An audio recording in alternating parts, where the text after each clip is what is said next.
Thank you so much, Adam and Holly, for joining me in this podcast, which is called Brain in You. I'm very excited to have you here because I know you have a very special story which I've been following on YouTube.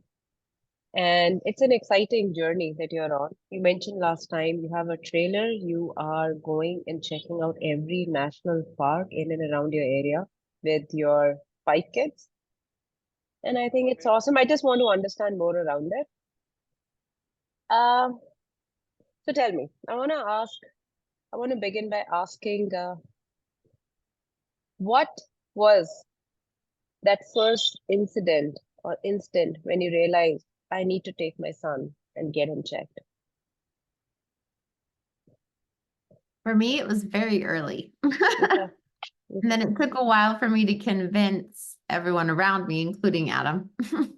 okay, But when was just a few months old okay. and I was holding him, 3 months old, only 3 months old, I noticed that he did not give me eye contact and he didn't give me a social smile like all of my other 3 kids before. And so I think if Mm, he would have been my first child, I wouldn't have noticed. yeah. But because I had 3 older children who were not autistic, I saw that right away and I thought something was wrong with his eyes. So I kept going back Mm, to the eye doctor, and the eye doctor kept saying, no, his eyes are fine. And then I wondered if something was wrong with his hearing because he just didn't respond to me like my other older kids. So it took him to get hearing tests, and they just kept mm, saying, no, his mm, ears are fine. He hears mm. fine. So when he was about a year old, we went to the well checkup with his pediatrician, Okay. and it was just a routine doctor appointment. And they gave me a paper with a lot of milestones to check off. Mm, mm, And he was not up to date with any of his milestones. And I handed the paper to him practically in tears. mm, And the doctor took one look at it and said, oh, let's get him some therapy. Let's get him some early intervention. So when we started that therapy, it became very obvious to me that Ezra has autism. mm, And I went back and forth for a while mm, mm. between, oh, yes, he does. No, he doesn't. Yes, he does. Yeah, No, he doesn't. yeah, yeah. And and I started talking about it a little bit more, but I felt that was a difficult time for me, honestly, as a mom, because I felt very alone every time I mentioned to anyone. I mean, even Mm, my dad, who's a doctor, I mentioned it to him, not to put him mm, under the bus, mm, but I mm, everyone I talked to said, no, he's not autistic. Don't worry about it. And mm, that didn't help. That mm. that doesn't help. Yeah. So when I mentioned to the therapist, it was actually an occupational therapist, Mm, was in our home helping him. And she was great. We loved her. She taught me a lot. And when she was there, she overheard me say, yeah, that was autistic of him to do. I think he might be autistic. And she said, oh, really? You think he might? She was waiting for me to say something. And I said, yeah, I think he might be autistic. And she mentioned to me, you should probably get him on a waiting list because the waiting list can be really long to get him assessed. And mm, I had no idea that there even would be a waiting list. So I was mm, grateful to her. And I tried to put him on a waiting list, but he was so young. He was only a year old that no one around here locally would see him at that time, mm, would even mm, do an assessment. mm. So we had to work hard, but we finally got him in when he was 21 months old, Okay, and the doctor was not happy about it because he was too young. okay.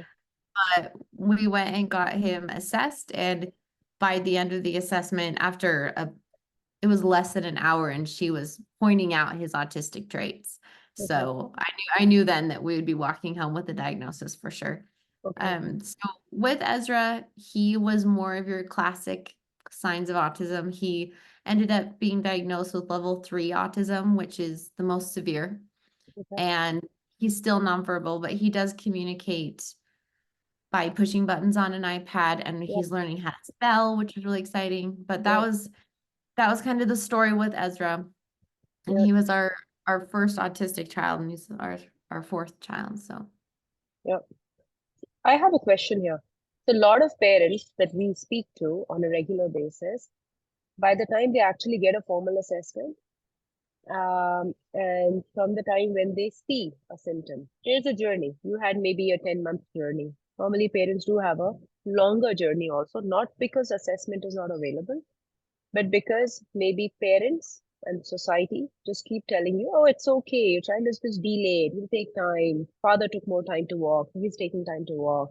It's okay, boys take time to walk, or boys take time to smile, or do everything. So boys are normally delayed on milestones. These are some myths that you hear. And somewhere the parents are typically in denial. So they take their time before they finally get the courage to walk into the door and ask the doctor what is the issue. What did you do between seeing that symptom and between getting formal assessment? Did you continue with early intervention at home or anything parent led? Yes, we continued with early intervention. We tried to get him as much support as possible. I reached out to local groups. I Mm, applied for grants. We actually had him in autism therapy before his diagnosis mm, because I got a grant for him specifically for that. Most places in most situations, I think people can't afford to pay out of pocket for things like that. So we would normally have to wait for a diagnosis to get insurance to pay. So that was a big headache, but we had physical therapy for him because he mm, was a late walker. And we had mm, steps, we had stairs in our house at that time, two of them, and he couldn't go up and down them. mm, Even 18 months, he had a really hard time. mm, And so we did occupational therapy, speech therapy, and physical therapy. And it was very expensive. Speech therapy yeah. was hundreds of dollars every time we go. And we were grateful for the insurance and for the grants that we applied for. It was a lot. She was really good at getting a lot of grants and a lot of different things. It took a lot of research and a lot of time, but we're able to find ways to make it happen. So it helped a lot. Yeah, Fantastic. I was very grateful for that early intervention because not only did it help him, it helped me Yeah. as a mom to know how to parent my child because I honestly parent my autistic children differently than my non-autistic children. I do. I have different expectations for them, and I still push them both, all of them, and help them grow, but I do it differently because they need Yeah. different type of support. So I wanted to ask you this, something that Adam touched on. You walk into the doctor's room, you get your final assessment, or even the first doctor you met, who probably said, go for an assessment, and something ticks in you that, something might be off. How did you two manage with each other?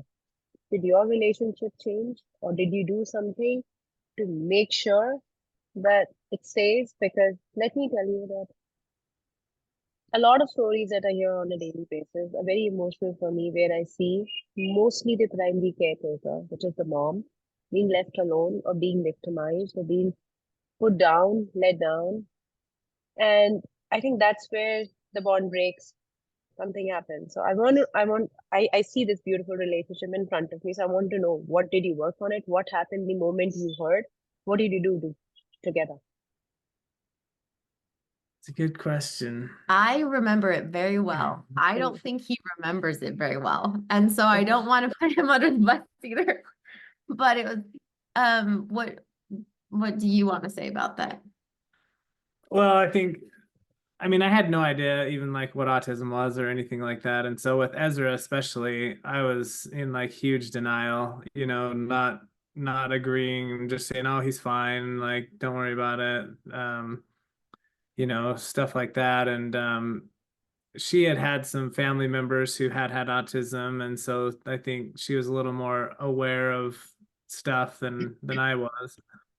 Um, but as far as the relationship goes, yeah, it was just that does add definitely a level of stress Mm, and hard things. We did do a little therapy. I think at that time actually it was more like one-on-one coaching and stuff from another mm, provider, but it ended up being couple coaching a little bit. That always Because helped. that's what he realized we needed.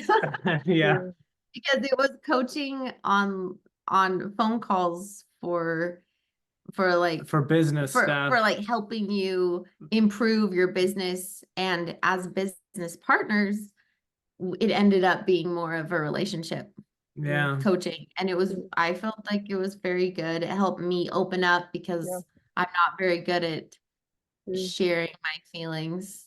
mm, And So yeah, so I wouldn't even know that she was like mad, type thing. oh, he wouldn't, because I wouldn't tell him and I would just hold it in. And mm. so it was good to I mean therapy's Okay. good, right? And Yeah. so we did have that, and we Yeah. always had really good, I think habits and routines are really important. And so putting those priorities first, we've always had a date night every week. Yeah. And focusing on that relationship, because yeah, if you don't, then Yeah.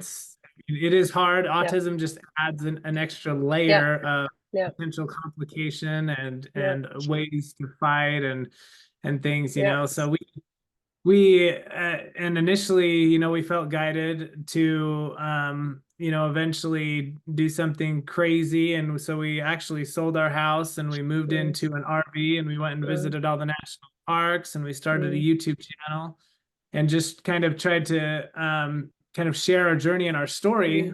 mm, mm. um, just because we have two kids now with autism in our family, like that's not going to stop us from Yeah. doing anything. We're still going to live our dreams. We're still going to do everything. Is it more challenging at times? Yes, but there's also great things that happen too. And so we Yeah. wanted to share that and just be vulnerable, on our YouTube channel, and just kind of show people life. And that's been hard and rewarding as well, as Yeah. people have really let us know how much that's Yeah. helped them to see, Yeah. hey, these guys are out there doing it. They're still living their life. They're Yeah. still, it's not a death sentence. Yeah. It's like um True. uh, we just believe that Yeah. these kids are special and they're awesome, and we want to help and support them in every way that we can to help them Yeah. grow and develop, and they're all so different. I mean, Yeah. Simon is so different from Ezra. Mhm. um and so yeah, they each Okay. have really different Yeah. unique things that we have to do to help. But as far as us as a couple, I think the thing that's really helped us and saved us is just that consistent of habits, and making sure that we focus on what matters most, and that's our relationships, and with our family especially. So Yeah. Holly, you want to add something? Yeah, I feel like it did definitely test our relationship because of that during that denial phase, when Mm, Adam was in denial and I felt that something was wrong. Because I wanted to act, I wanted to start researching, and mm, I wanted to try and convince him of it, and the timing wasn't right. I had to wait till he was ready, mm, and mm. that was hard. Yeah. But one time I remember we were both sitting on the couch and we were both watching Ezra, and I was kind of subtly pointing out little characteristics. Look how he hasn't looked up at anyone. Look how he's so fixated on that little wheel for so long, and just things like that. And I remember Adam saying, yeah, it's like he's in his own little world. Mm, And that was a huge just relief yeah. for me, Mm. because now we were on the same Together. page. Yeah. We were seeing Yeah. the same thing. And so that I helped. get it. And Yeah. How did you get your family? So you said your dad is a doctor. So I'm sure he is more versed with this whole spectrum. May still be in a position to understand and accept it. You maybe had family members who had this, but Adam had no exposure to anything related to autism. So how did you both, when you had that assessment in front of you, or whenever you had to break it out to the grandparents of the kids, or to your close family friends or close family members, was it tough? What happened? we have been very blessed with very supportive family members. My parents They were very loving and kind and supportive, and Adam's parents as well. Everyone was very involved with the whole process. So no one, I mean, I think I told all of my siblings that we were going to have an assessment. I told them that what my concerns were. And so they were a part of the process, and they were Okay. waiting eagerly to hear as Okay. well. Okay. So, but at first, for example, when Ezra was 1 year old, my dad held him and said, "He's not autistic. Look at him. He's cuddling with me. He's not autistic."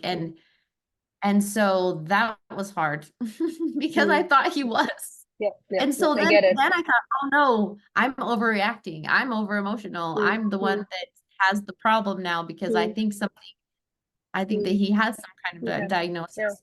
Got it. And that was hard.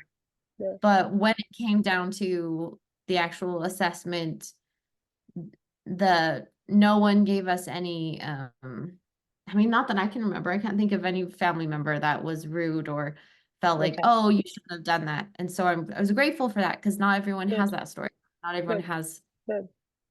has So, that. So Holly, that time yeah. of denial where you and Adam both were in the phase of at least accepting the assessment or accepting the fact that we have to start working on this. Now, when you yourself are not able to accept, and you're taking the child out into a public area, into a mall, or to eat outside, and there is a sudden maybe sensory overload for the child, which you're still trying to process, and definitely people around you do not understand it. How was that? Was that hard for you? You used to leave from a place, or those stares used to bother you? I don't know, some mean comments from people around on the table, anything like that? And how did you manage? That's a very good question. That type of situation has happened to us many times in many different situations. But you're asking at first, like one of the first times that happened to us when we I want to ask, in the beginning when you yourself were in denial, and now when you're happily celebrating your kids, it may still happen. So there must have been a change in your approach to managing such a situation. Then and now both, I want to know. Yeah, I think one of the first times where I felt like I needed to hide my child, and I mean, that's not a healthy feeling. I don't feel that now, but I did at first, especially when I didn't understand fully autism, was when we were in a city pool. So my older three children were doing swimming lessons, and Yeah, it was a big pool with lots of parents watching their kids take swimming yeah, lessons. And I yeah, had Ezra with me, and he was still on the waiting list. So I wasn't sure yet if he was yeah, autistic or not, but I yeah, would usually mention it to people, because usually then people were kinder. They were more yeah. patient. "Oh, he might have autism. Oh, I Okay, understand. I have a nephew," or whatever. And then they start yeah, talking about that. yeah. And, but it was a very awkward and kind of painful situation, because the Mm, woman who came up to me and asked me about why my child was reacting and responding the way he wasn't hurting anyone. He wasn't mm, even loud. mm, He was stealing people's sandals mm, because he liked them. He wanted all of the sandals in his hands, all of mm, them. And he was mm, actually very talented at putting sandals in each like mm, finger, and just he had like 12 sandals. mm, mm, And I was not really paying attention. I should have been. So we were giving back sandals to people, trying to mm, find the sandals homes, mm, and telling him, "Okay, we don't steal people's sandals. Here, these are your sibling sandals. Play with those." mm, And she noticed, and she was um telling me that his behavior was my fault, and that he didn't have autism, and that he was completely fine. And if he had any problems, it was my fault, because I wasn't a good enough mother to take care of him. And then she started telling me all about all the things that I needed to do. Like, I needed to go on walks with him and take him into nature. I do that all the time, but she doesn't know anything about me. And yet she's giving me this unsolicited yeah, advice that was not appreciated because it was yeah, completely unnecessary. And she lectured me, and I remember just wanting to escape. I wanted to yeah, run away from her. Yeah. And I wasn't at that time educated enough or really confident enough Yeah. to know what to say Yeah. and how to react. And Yeah. now I would react very differently. I would Yeah. know what to say. I would put Yeah. her in her place. Yeah. I would know how to react. But Yeah. then I wasn't really Yeah. sure. Like, what Yeah. if she's right? What if I'm wrong? What if he doesn't Yeah. have autism? What Yeah. if I'm just a bad mom, right? Yeah. Uh, We have a video on that too, by the way. we have a whole video on that. That was Yeah. Yeah. Is it your parents' fault? Because we get Yeah. like mom's. mom's fault. Yeah, we have that all Mm. the time on our YouTube channel, Yeah. where people are like blaming the mom, and it's like, Yeah. so we did a video on that with a doctor. If anyone has Yeah, and doubts, the doctor was great because he actually worked on the gold standard assessment for Okay. autism here in the States, ADOS. the ADOS 2 test. He helped Okay. standardize that. He was on the Okay. team to help create it and help standardize Okay. the second one. So he Okay. knows a lot about autism, and so he helped Yeah. out too. Yeah. So you mentioned Ezra is non-verbal right now. And so how has that been? How do you manage communication? How did you manage it from the beginning for him? And now at this stage, speech versus communication, what is it that you're working towards? Well, right now he is fairly good at taking us by the hand and taking us to what he wants. He's able to point when we tell him to point, when we remind him. He also is able to point on the screen of his device. It's Mm, an iPad. He's mm, able to point to go outside. He's able to say yes or no, which he doesn't do very often, but he can. And he also is very good at food. So he has okay. different pictures of food. And Mm, I feel like he memorizes where they are.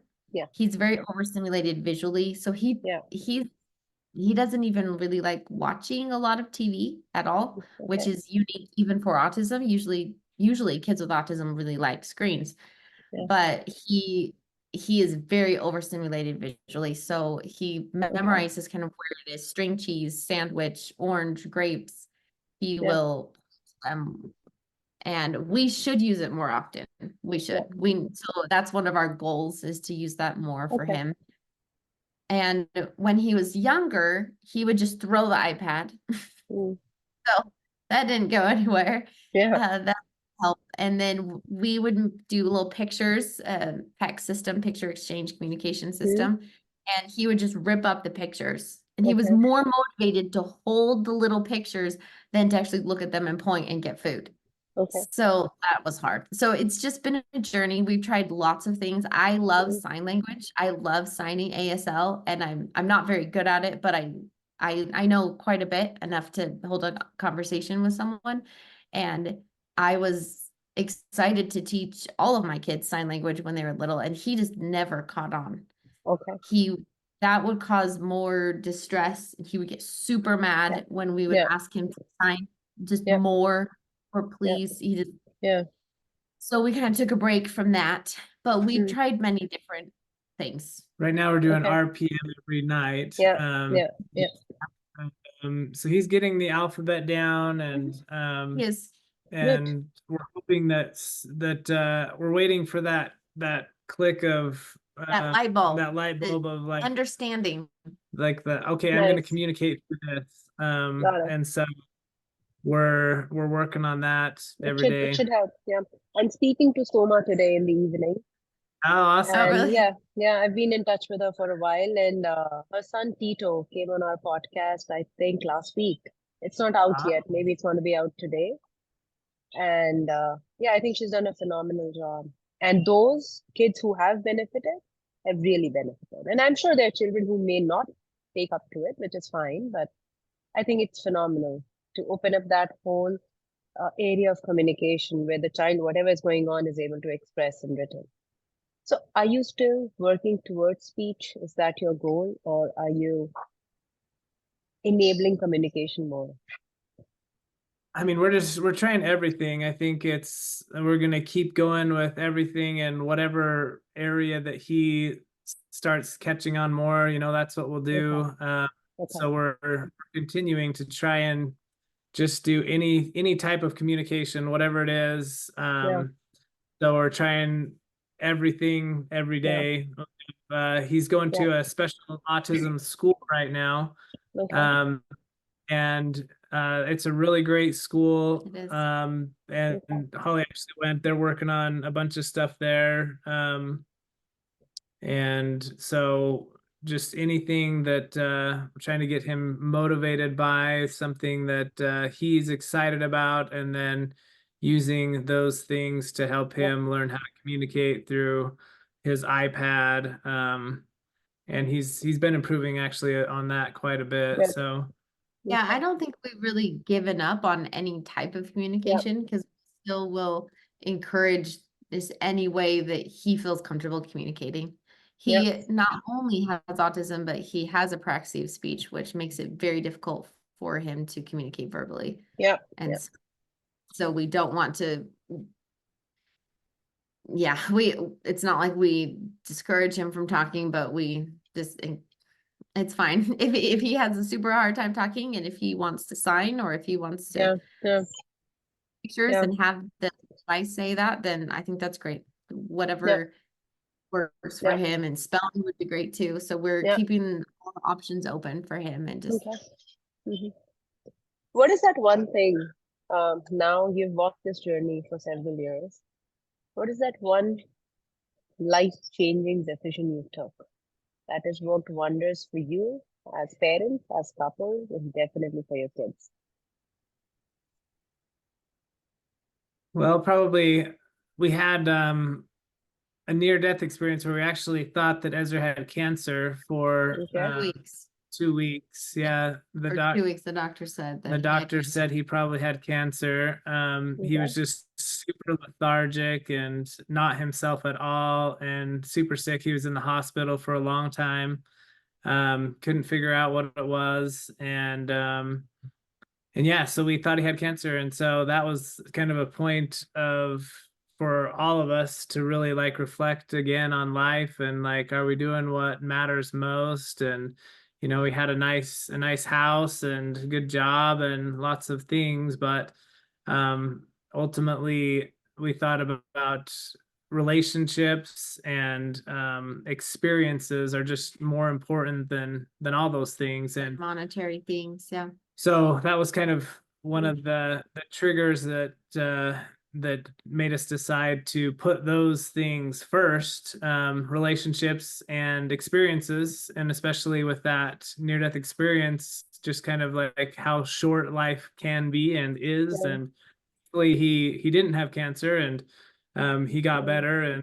And that's when we decided let's do this, because we thought about it for a while, and For years. we'd kicked it around, but okay, this is the time, and the housing market was good, and so we sold our house and took that money, and we took 2 years to go and visit all the national parks in the United States, and We get had that. had Mm. amazing experiences, and Mm. it wasn't always easy. No, It it Yeah. was was hard. That Yeah. was Yeah. not easy. it was not easy, Yeah. but it was Yeah. it was Yeah. awesome. It was an adventure, and it's something that we'll always remember. And we have Yeah. lots of experiences. And one of the reasons why we did it too is Ezra, as far as what he loves the outdoors. Nature. Mm. He'll just hike forever, like Mm. just Never look back. Never look back. and Go. just go. And so he just loved it. And all of our kids enjoyed it, and it was a very life-changing Wow. experience. But again, Mm. just help us to focus on what matters most. Yep. And that's relationships, that's family, that's experiences. And so that was probably, I think, our biggest Yeah. Absolutely. thing. In these years, I mean, every day you work very, very, very hard, every single day, and it just doesn't get easy. It gets manageable daily. What is that emotion with which you look at your kids? Both Ezra and Simon, you said is the other one. Mhm. What is that emotion? Is it love or is it responsibility? Well, I think it has to be love, because if it's not love, eventually it's gonna break down. Like, so I think you have to be motivated by love, otherwise you go crazy. Like, and so, yeah, I mean, we have a faith in God, and we believe, that as we help other people and are good to other people, then that helps us too. And so, um, actually having the opportunity to serve our kids like we do, because it is a lot of work. I mean, Ezra and Simon take a lot of work, um, a lot of hours and a lot of time. Ezra's 24/7. Somebody has to be with him. So not only us, we're very blessed that we have three older children who are very Mm, helpful and very, mm, very mm, good. And mm, so they as well have learned how to serve. And there's something that happens when you do that with the right attitude, mm. when you're doing it out of True, love, true. then um Love then increases. it just increases, yeah, and Yeah, it gets better. Whereas it if you're gets doing better. it out of duty, it goes the other direction, and you get sick of it, and you're done, Yeah, and And things, yeah, then you build resentment. yeah. yeah. So So, Holly, yeah, I'll tell you something. So when I speak to parents, and they're not in the state in which you are right now, they have just been diagnosed with a child who's autistic. In the beginning, yes, there's denial, and then there comes a time when they feel that, okay, fine, whatever it is, I'm going to fix it in the next couple of months. And then comes the journey of acceptance, and then comes the journey of actually loving him, loving for him to be a part of your life and you celebrate. But even in the initial years, I want you to answer this, keeping them in mind that were you always like this, that you looked at your child and it was just absolute love and there was no sense of duty or responsibility? And have you grown in that journey and today you've come to a state where you feel that what are we trying to fix? There's nothing to be fixed. That's a very good question. For me, um, there have been moments where I have been angry with my situation. There have been, I think I felt all the feelings at one point. Mm, There, I remember one time being angry, even saying a prayer and just saying, why did this have to happen to my mm, child? Why can't he talk? Why mm, can't, that's unfair to him. And it mm, wasn't necessarily like I was sad from, oh, my situation, but I was sad for him because I wanted him to be able to express his feelings and tell me his thoughts. I wanted him to be able to grow up and get an education and become mm, whatever he wanted to be. And I felt mm, like this limited him so much, and I was angry about that in prayer. And I felt a very strong answer that he was supposed to come this way and that mm, I wanted to be his mom. And so mm. that was my experience. And Yeah, everyone's going to have a different type of experience, but that helped me the most when I realized fine. I I would. I would raise my hand and be like, I'll be his mom. I'll do it. Yeah. That's and I felt that really strongly. And I also later had a dream that it was kind of an interesting dream where I had a big backpack on and I was preparing to go outside of this big building to go and find my kids and find my husband and go, and there was this war going on, like there were Mm, gunshots and it was really dramatic. And then I realized Ezra's not out there. Ezra's mm, in here. He's safe. And mm, he was just, and I saw him and he was just a little baby. mm, And for me, I felt that that was a message for me. He is protected to a certain mm, extent. He is so mm, sweet and pure. mm, And yes, he has agency and he can choose, mm. but at the same time, he is protected to a certain extent. And that's just from a mother's perspective for my son. I'm not speaking for any other Yeah, autistic person, yeah, but I'm yeah, just talking about my son. And that helped me too. That helped me see him just with a more eternal perspective, see him as someone who is learning and growing, but yeah, is also very pure and is yeah, protected yeah, in a certain way. yeah, So yeah. I'll share an incident with you.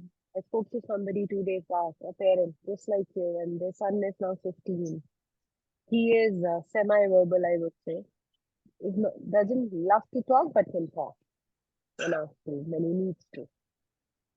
So there was a time for several years when both the parents were working on him. And he said, Vandita, we were working on him like a machine, as if he was a machine which was broken. And somewhere we were also broken. So both of us, so parents and the child, were working day in, day out to fix something. And that went on for years. And there came a day when he got tired and he looked up at his son and he felt that if I am so tired today, how tired would you be? And then he went up to his son and he apologized. Just apologized, said nothing. He just said, I am sorry for what I did to you. And from today onwards, we will not be working with you, on working on you. That's it. We don't have anything to fix. You will live the life and do the things that you enjoy, and we will live it together. We will enjoy it together. He said that was the day when things absolutely changed for the whole family. And the boy felt that he got his father back, he got his mother back. So far, it was a transactional relationship. I will work on you, you will show changes. You don't show changes, I work on you more. It stopped that day. And he said the results post that day was skyrocketing.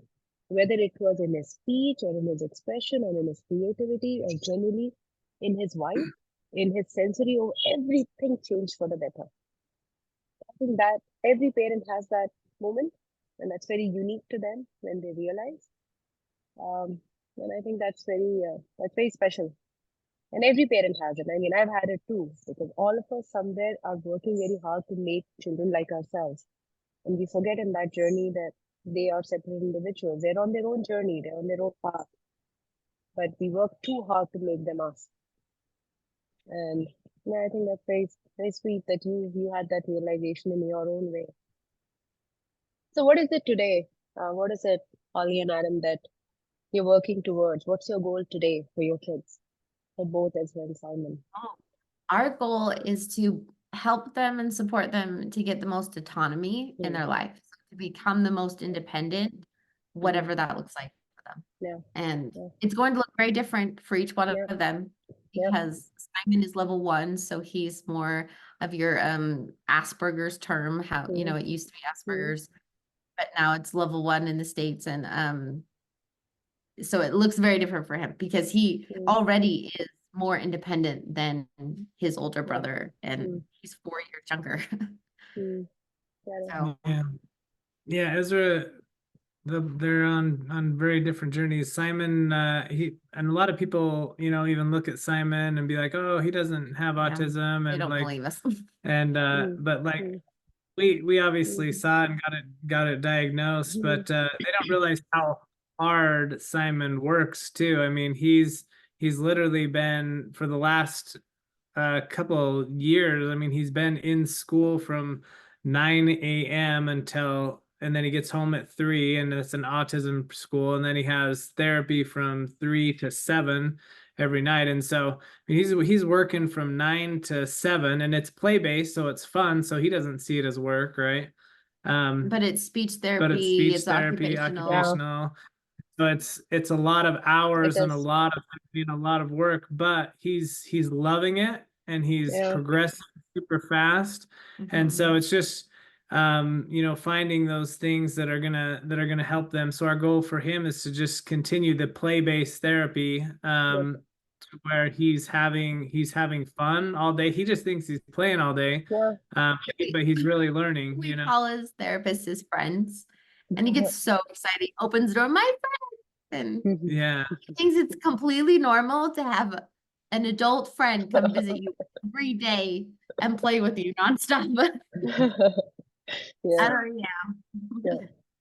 So it looks very different. Our goals for Ezra are communication, and potty training is a big one. Training, we're still working on that. Still working on that one every day. So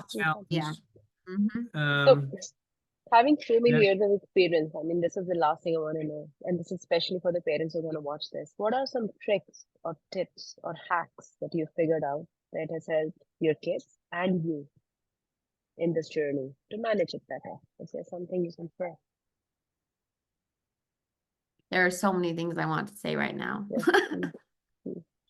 One thing that we just figured out Mm. about a month ago is when you introduce something new to your autistic child, keep in mind every other thing that you're introducing, that you might not realize you're introducing. Because, for example, it's kind of hard to describe, so I'll give you an Mm. example. If the first day of preschool, I take him to preschool and we're early because I'm on top of it because it's the first day. And then we go and play on the swings before, and then I take him to preschool. He's going to expect to play on the swings every single time. When he passes those swings, he's not going to be happy the day that you're not early and you have to not touch the swings. So Okay. keep that in mind every time you create a new routine. Keep in mind every part of that they will think is part of the routine. And not every time, Okay. but that happens all the Yeah, time, get especially it. if it's fun. So if you take him to swimming lessons and every time you go to swimming lessons, you give him a popsicle after, he Mm. may expect a popsicle every Mm. single time. Be Mm. careful what you introduce Mm. with the Okay. that was one tip that was just kind Yep. of, That's I don't know. very, very useful. Yeah. It actually goes missing. Parents don't really realize. Oh, it's like, yeah, we're early, or let's just have an ice cream, we behave well today, but it can just go Mhm. on as an attachment every time. Yeah, Yep. especially if it's introduced at the same time with that Yep. new routine. Yeah. Yeah. So I would just say wait and then be like, oh, after they're used to not playing on the swings, just say, well, today we get to play on the swings, but tomorrow we won't. And just Mm. kind of give them a warning, give them Mm. warnings. Simon has a really hard time with transitions. So with Mm. him, when I remember, which honestly, usually I don't, but when I remember, I will say, okay, 5 minutes and you'll be done with your TV, or your friend needs to go home in 20 minutes. Your friend needs to go home in 5 minutes. Your Okay. friend needs to go home after this TV show, Okay. or have a timer or some way that they can have those, okay, we need to put on your shoes now, Yep. but you don't have, I don't just make it like Yeah. little incremental, because if he has no warnings and his friend leaves right then, he's gonna be really sad for a Well long done. time. Got it. That has happened. Yeah. Yeah. Sure. Okay. I've also heard parents discuss a lot about haircuts. Is that something Yeah, you that's a have big thing. managed? Yeah. Yeah, we have several haircut things on our YouTube I think channel they're like actually. 3 videos. Okay. Okay. You can go check out our haircut channel or our haircut videos. Our haircut videos. One, I gave everyone in the family haircuts in our RV. Yeah, Okay. Yeah, that was something. Ezra, it distractions. takes 2 people to Yeah, give Ezra a haircut. One has to be like feeding grapes. I don't know how we did that or what Did that we say was, like but congratulations or happy It birthday? did. Yeah. Congratulations, it said. Oh, you say congratulations. Okay. That's funny. I was Yeah. expecting that. So okay, one person will like feed him grapes while the other Mm. person like kind of sneakily whatever try to cut his hair. and give him something he likes to eat at the same time. Like Mm. all those things kind of get him distracted enough that it works. And But Simon can have an iPad, and Simon likes his shows. He's yeah, very motivated by his Okay. shows. Mm. So he can have a video that he feels like he can control, and then, but I mean, sometimes he'll go like this and he'll get mad, and it's a long process. I get it. And Mm. I So, like it. mm. I mean, this was similar to what we used to do with my son. So he used to hate haircuts generally, and somehow we associated that to a pack of chips. Every Oh, time, while we would say it's haircut, he would think of chips. And chips would come in later after the haircut.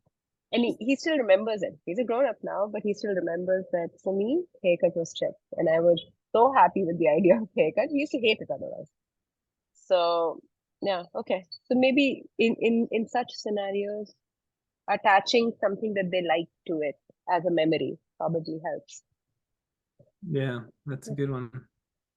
Okay, good. Anything that I missed on asking, which is worth sharing with parents who have children on the spectrum or have any other kind of neurodiversity? Anything you feel you should add? one thing is never compare your child with with another child, because whenever you play the comparison game, no one wins. Yeah. It's just it's unfair to you, it's unfair to your child. Your child is running their own race, they're living their own life. And so just celebrate everything that you can. Celebrate when they hit a milestone, no matter what age it is. Treat it as a celebration and be happy and excited when they achieve some, independence or some more autonomy in their life. And yeah, I don't. Yeah, I think the big thing for me that I do every day on a daily basis is just have a gratitude journal, and I write down, 10 things I'm thankful for. And you really have to You have to think about that. Yeah, you think Yeah. about and spend the time on the positive things, because it's so easy to get bogged down in all the negative and all the, my child's not doing this and I've got to do this and doctor's appointments and da da da da da.